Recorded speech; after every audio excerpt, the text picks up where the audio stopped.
tous, le but de cet exercice est de vous corriger le 86, page 190. Alors, c'est un exercice tiré un peu de la SVT, des maths, de la SVT. Bon, alors on y va.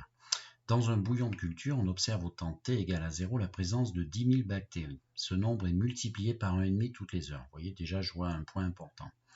Donc, toutes les heures, on a 1,5 fois plus de bactéries. On modélise la situation à l'aide d'une suite UN avec n appartenant naturel, avec UN qui représente le nombre de bactéries présentes dans le bouillon de culture n heures après la première observation. Donc en fait, notre compteur de bactéries, ça va être défini par une suite.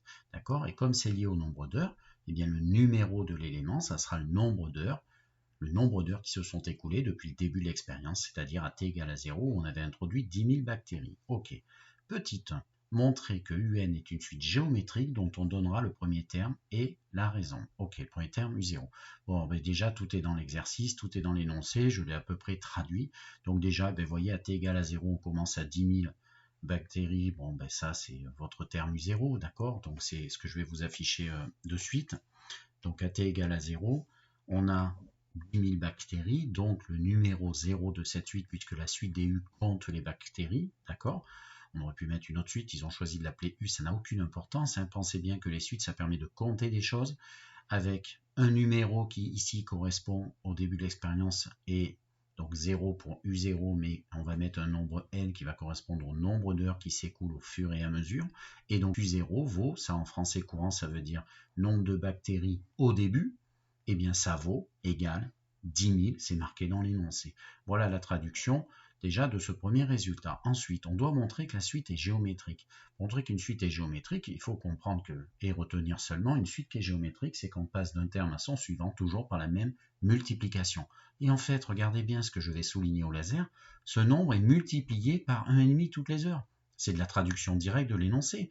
Le nombre de bactéries l'heure d'après est égal à 1,5 fois le nombre de bactéries de l'heure d'avant. Et du coup, il suffit d'écrire votre relation généralisée entre les termes UN qui se suivent. Donc ici, le nombre de bactéries est multiplié par 1,5 toutes les heures, ce que je vous ai ici relu, ce que je viens de relire. On en déduit la relation, le nombre de bactéries l'heure suivante est obtenu en faisant U fois 1,5 fois, 1,5 fois le nombre de bactéries de l'heure précédente. Et ça, c'est une relation calculatoire, suivant précédent avec un coefficient 1,5, c'est celle d'une suite géométrique de raison 1,5. Voilà, du coup c'est fini, c'est immédiat, c'est de la traduction directe, et quand on a toutes ces informations, on n'a plus qu'à faire une conclusion. UN est donc géométrique de raison, alors on a pris cette habitude de l'appeler Q, ça n'a aucune importance, c'est pour ne pas vous perturber, Q égale 1,5, et le premier terme, ce qu'on avait fait au début, U0 égale 10 000. Voilà ce qui clôture la question 1.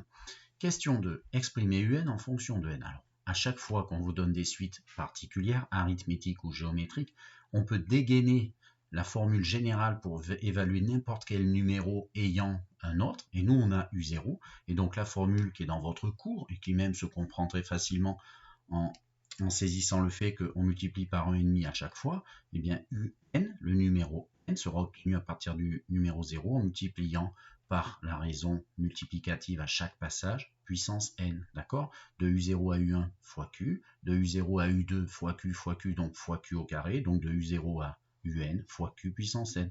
On remplace et on obtient la formule générale, c'est-à-dire l'expression de UN en fonction de n. Vous pouvez calculer le nombre de bactéries à n'importe quel moment.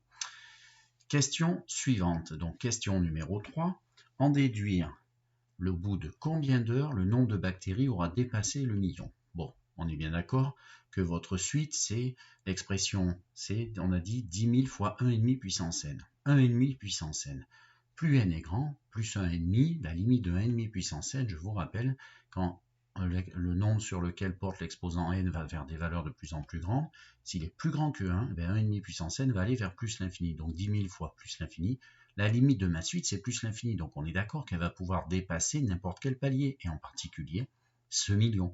Donc du coup, il va falloir que je résolve ce problème. Alors le plus simple, c'est de l'écrire, de le traduire déjà le français en symbolique mathématique, c'est ce que je vais faire dès le départ. Donc on cherche qui, nous? On cherche le premier terme, on cherche le premier entier en fait, donc le premier terme, n, afin que le nombre de bactéries dépasse 1 million. J'ai fait exprès de le présenter sous cette forme pour bien vous expliquer. Le nombre de bactéries au bout de n heures, c'est UN. Dépasse, eh bien, ça veut dire plus grand. Alors dépasse strictement ou pas, on va mettre supérieur ou égal. On va dire qu'on atteint au moins 1 million. C'est bien rare que ça tombe pile dessus. Et on veut 1 million. 1 million, c'est 10 puissance 6. D'accord? Un 1 suivi de 6 zéros. Donc équivalence logique, eh bien, UN on remplace par la formule qu'on a trouvée. 10 000 fois 1,5 puissance n doit donc dépasser 10 puissance 6. On fait 10 000, c'est un 10 puissance 4. Je vous fais remarquer qu'ici, l'inconnue, elle est là. Et donc on a une inéquation. Donc on cherche quelque chose, une inégalité avec l'inconnu qui est en puissance, en exposant. Si vraiment vous avez un problème, vous avez oublié comment résoudre ceci avec notre fonction ln, nous allons voir. Vous regardez la vidéo bleue qui correspond. Donc je vous rappelle la méthodologie. Le but c'est d'isoler déjà. Vous allez isoler le 1,5 puissance n ici, c'est-à-dire là où il y a votre inconnu. Donc 1,5 puissance n. Je vais diviser des deux côtés par ce 10 000 qui est devant et qui m'embête à gauche. En divisant par 10 000, c'est-à-dire 10 puissance 4, il va ne me rester que 10 puissance 2 à droite, c'est-à-dire 100. Ou alors 1 million à droite divisé par 10 000, ça, il reste 100. Et du coup, maintenant, on a un 1,5 puissance n isolé complètement à gauche. Donc, dès que vous êtes sous cette forme-là, c'est cohérent. N, je vous ai dit que ceci aller vers plus l'infini va dépasser 100 à un certain moment. Eh bien, qu'est-ce qu'on fait? On va faire intervenir volontairement la fonction ln, parce que c'est la seule qui va permettre d'isoler cet exposant n. Et donc ça fait ln de 1,5 puissance n devra donc être plus grand que ln de 100. Pourquoi j'ai le droit de déduire ceci? C'est tout simplement ce que je vous ai écrit là, c'est que la fonction ln, elle est strictement croissante et du coup elle va conserver l'ordre là où elle existe, c'est-à-dire sur 0 plus l'infini. Bon alors maintenant, on réfléchit, qu'est-ce qu'on fait? On va sortir grâce à la formule des ln. On a vu une formule qui permet d'isoler l'exposant en le sortant dehors, et du coup ça fait n fois ln de 1,5 doit être plus grand que ln de 100, et c'est là que se joue la délicatesse, faites attention.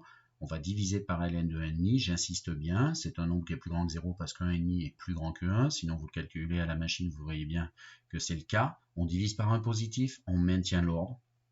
On a divisé par ln de 1,5, le but était effectivement d'isoler n, c'est fait. À droite, on le laisse ainsi, vous prenez votre calculatrice et vous allez trouver à peu près dans les 11,4. Ça veut dire quoi? Ça veut dire que si n est supérieur ou égal à 11,4, attention, les heures, on les prend entières ici, c'est-à-dire à partir de 12. À partir de 12 heures, on aura ceci, et par équivalence logique, et bien le nombre de bactéries dépassera 1 million. Alors, je vous affiche ce résultat, c'est de la rédaction, conclusion. Voilà, on est quand même dans un exercice de SVT, de français, comme toujours, on rédige ces résultats. Voilà, on aura dépassé le million au bout de 12 heures. Alors bien sûr, comme à chaque fois, je vous le dis, en maths, on peut vérifier énormément de choses, quasiment la totalité. Donc ce que je vous propose ici, pour l'instant, eh bien, qu'est-ce qu'on pourrait être amené à calculer pour vérifier nos dires? Alors bien sûr, on aurait pu le faire sans la fonction ln, c'est beaucoup plus rigoureux. On aurait pu le faire en tâtonnant avec la machine et en calculant les termes ici un avec des valeurs de n de plus en plus grandes. Alors ici, si on est cohérent, on vient de voir que c'était à partir de n égale 12. D'accord? Eh bien, il faut calculer n égale 11 et n égale 12, les termes de la suite correspondante, et logiquement, il faut que ce soit cohérent. Vous voyez, c'est encore une fois une façon de vérifier tous vos calculs et toute votre démarche que l'on vient de faire ici. Donc là, moi, je le fais, et même nous qui maîtrisons mieux les calculs que vous, on le fait systématiquement. N'hésitez pas, on peut souvent vérifier. Donc, cohérence et vérification avec votre machine. Vous calculez U11, donc ceci. En toute logique, ça ne devrait pas le faire. Effectivement, ça me donne 864 000, etc. C'est bien plus petit que le million. Et par contre, U12, ouf, je suis cohérent, à dépasser le million. Donc, vous voyez, c'est bon, je peux passer et attaquer un problème suivant. Voilà ce qui clôture cet exercice.